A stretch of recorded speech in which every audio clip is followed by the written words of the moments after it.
Mr. J.D. Vance, who was here last year as senator, and we are very happy that he has come back to Munich, and we are very much looking forward to his speech. Please welcome Vice President J.D. Vance.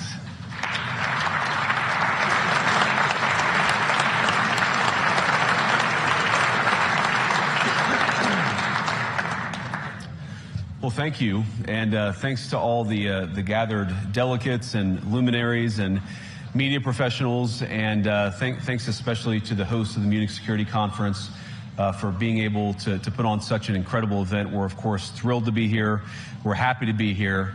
And, you know, one of the things that I wanted to talk about today is, of course, our shared values. And, you know, it's great to be back in Germany. As you heard earlier, I was here last year as United States Senator.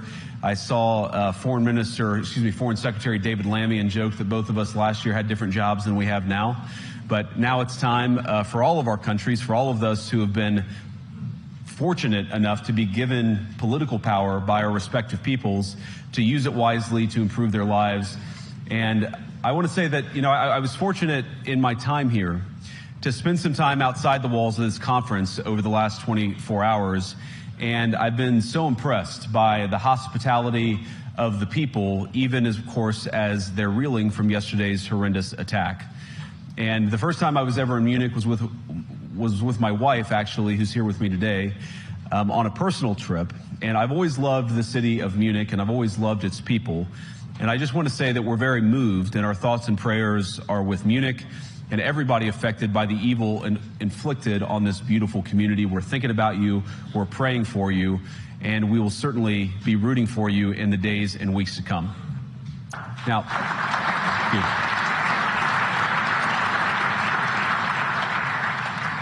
I hope that's not the last bit of applause that I get, but we gather at this conference, of course, to discuss security, and normally we mean threats to our external security. I see many great military leaders gathered here today. But while the Trump administration is very concerned with European security and believes that we can come to a reasonable settlement between Russia and Ukraine, and we also believe that it's important in the coming years for Europe to step up in a big way to provide for its own defense, the threat that I worry the most about vis-a-vis Europe is not Russia, it's not China, it's not any other external actor. And what I worry about is the threat from within, the retreat of Europe from some of its most fundamental values, values shared with the United States of America. Now, I was struck that a former European commissioner went on television recently and sounded delighted that the Romanian government had just annulled an entire election.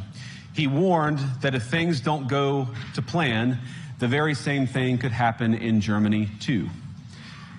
Now, these cavalier statements are shocking to American ears. For years, we've been told that everything we fund and support is in the name of our shared democratic values.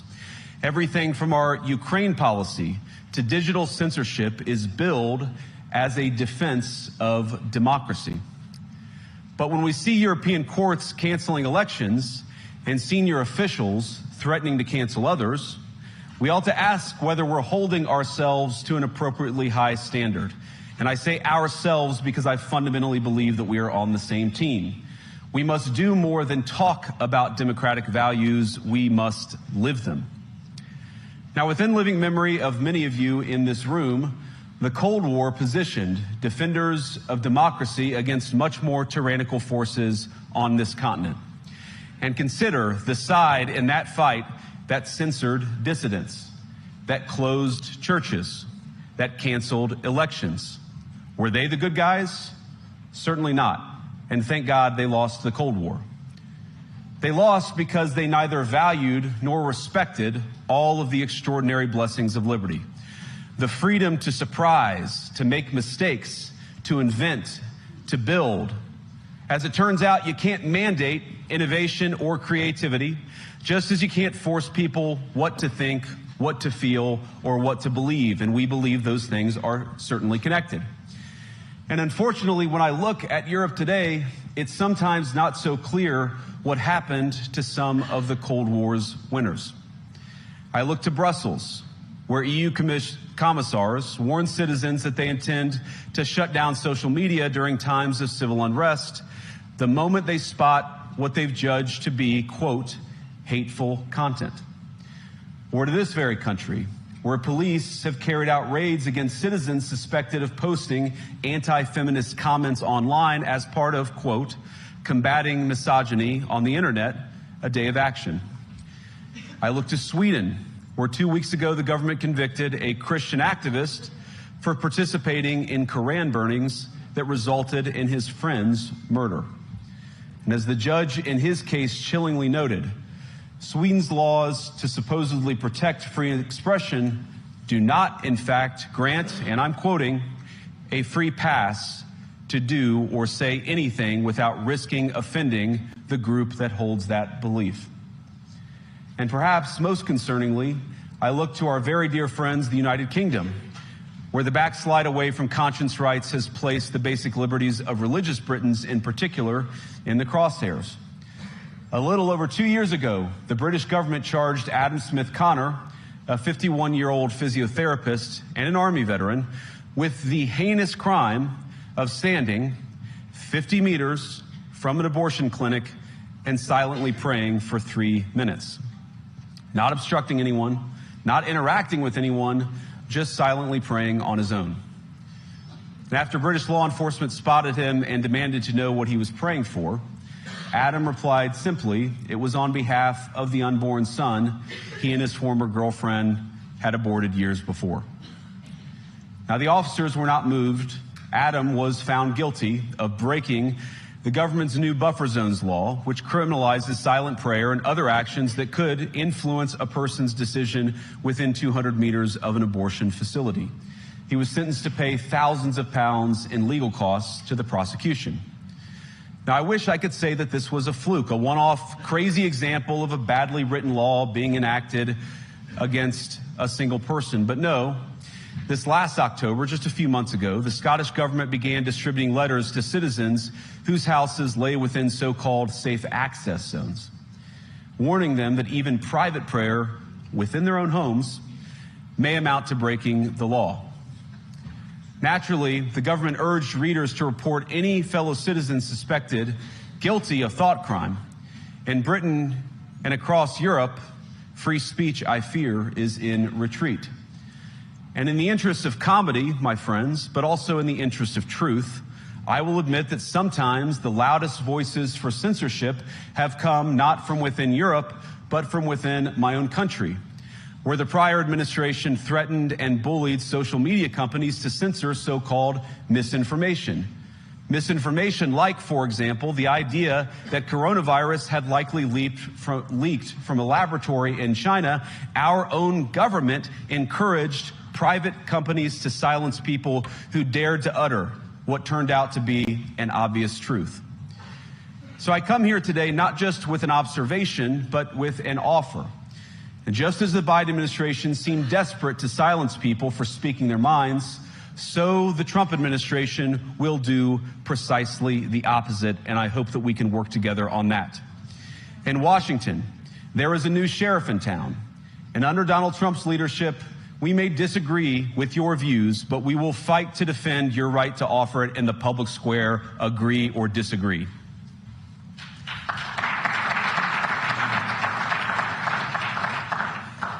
Now, we're at the point, of course, that the situation has gotten so bad that this December, Romania straight up canceled the results of a presidential election based on the flimsy suspicions of an intelligence agency and enormous pressure from its continental neighbors. Now, as I understand it, the argument was that Russian disinformation had infected the Romanian elections. But I'd ask my European friends to have some perspective. You can believe it's wrong for Russia to buy social media advertisements to influence your elections. We certainly do. You can condemn it on the world stage even.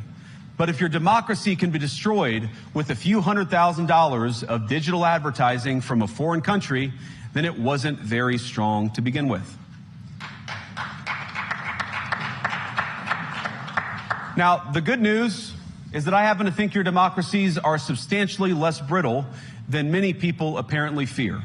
And I really do believe that allowing our citizens to speak their mind will make them stronger still.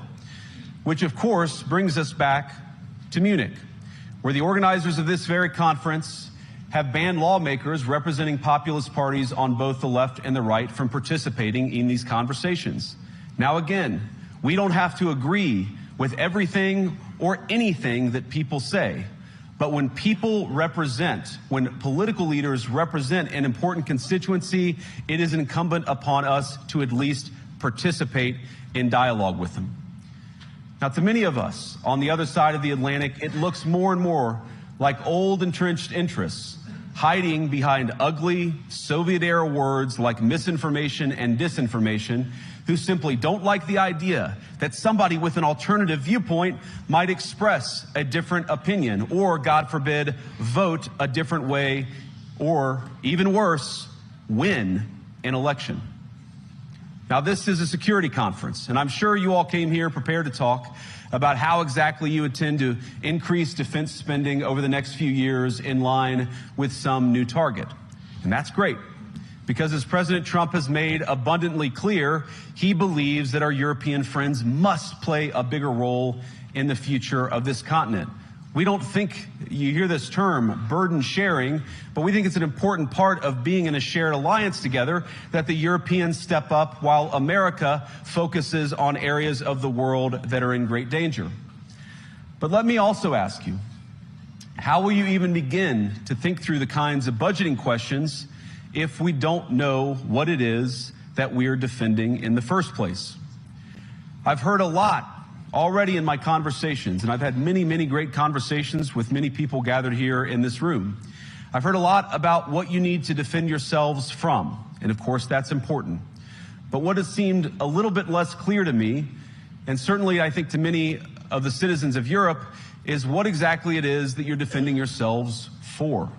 What is the positive vision that animates this shared security compact that we all believe is so important? And I believe deeply that there is no security if you are afraid of the voices, the opinions, and the conscience that guide your very own people. Europe faces many challenges, but the crisis this continent faces right now, the crisis I believe we all face together, is one of our own making. If you're running in fear of your own voters, there is nothing America can do for you. Nor, for that matter, is there anything that you can do for the American people who elected me and elected President Trump. You need democratic mandates to accomplish anything of value in the coming years. Have we learned nothing that thin mandates produce unstable results?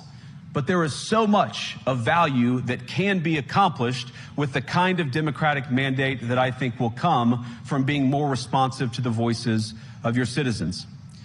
If you're going to enjoy competitive economies, if you're going to enjoy affordable energy and secure supply chains, then you need mandates to govern, because you have to make difficult choices to enjoy all of these things. And of course, we know that very well in America. You cannot win a democratic mandate by censoring your opponents or putting them in jail, whether that's the leader of the opposition, a humble Christian praying in her own home, or a journalist trying to report the news. Nor can you win one by disregarding your basic electorate on questions like who gets to be a part of our shared society. And of all the pressing challenges that the nations represented here face, I believe there is nothing more urgent than mass migration. Today, almost 1 in 5 people living in this country moved here from abroad. That is, of course, an all-time high. It's a similar number, by the way, in the United States, also an all-time high. The number of immigrants who entered the EU from non-EU countries doubled between 2021 and 2022 alone, and of course it's gotten much higher since. And we know the situation, it didn't materialize in a vacuum. It's the result of a series of conscious decisions made by politicians all over the continent and others across the world over the span of a decade. We saw the horrors wrought by these decisions yesterday in this very city.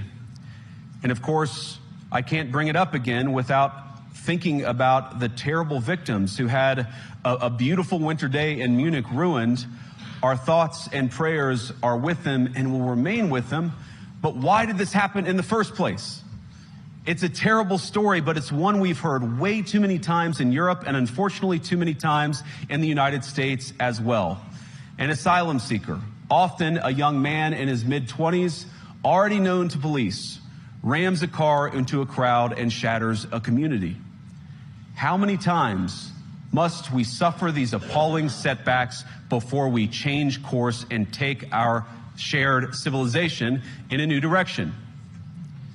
No voter on this continent went to the ballot box to open the floodgates to millions of unvetted immigrants. But you know what they did vote for? In England, they voted for Brexit, and agree or disagree, they voted for it. And more all over Europe, they're voting for political leaders who promise to put an end to out-of-control migration. Now, I happen to agree with a lot of these concerns, but you don't have to agree with me. I just think that people care about their homes, they care about their dreams, they care about their safety and their capacity to provide for themselves and their children. And they're smart. I think this is one of the most important things I've learned in my brief time in politics. Contrary to what you might hear a couple mountains over in Davos, the citizens of all of our nations don't generally think of themselves as educated animals or as interchangeable cogs of a global economy. And it's hardly surprising that they don't want to be shuffled about or relentlessly ignored by their leaders.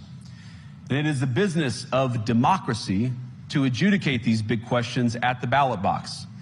I believe that dismissing people, dismissing their concerns, or worse yet, shutting down media, shutting down elections, or shutting people out of the political process protects nothing. In fact, it is the most surefire way to destroy democracy. And speaking up and expressing opinions isn't election interference. Even when people express views outside your own country, and even when those people are very influential. And trust me, I say this with all humor, if American democracy can survive 10 years of Greta Thunberg scolding, you guys can survive a few months of Elon Musk. But what no democracy, American, German, or European, will survive is telling millions of voters that their thoughts and concerns, their aspirations, their pleas for relief are invalid or unworthy of even being considered. Democracy rests on the sacred principle that the voice of the people matters. There's no room for firewalls. You either uphold the principle or you don't. Europeans, the people, have a voice. European leaders have a choice. And my strong belief is that we do not need to be afraid of the future. You can embrace what your people tell you, even when it's surprising, even when you don't agree. And if you do so, you can face the future with certainty and with confidence, knowing that the nation stands behind each of you. And that, to me, is the great magic of democracy. It's not in these stone buildings or beautiful hotels. It's not even in the great institutions that we have built together as a shared society. To believe in democracy is to understand that each of our citizens has wisdom and has a voice. And if we refuse to listen to that voice, even our most successful fights will secure very little. As Pope John Paul II, in my view, one of the most extraordinary champions of democracy on this continent or any other, once said, "Do not be afraid." We shouldn't be afraid of our people, even when they express views that disagree with their leadership. Thank you all. Good luck to all of you. God bless you.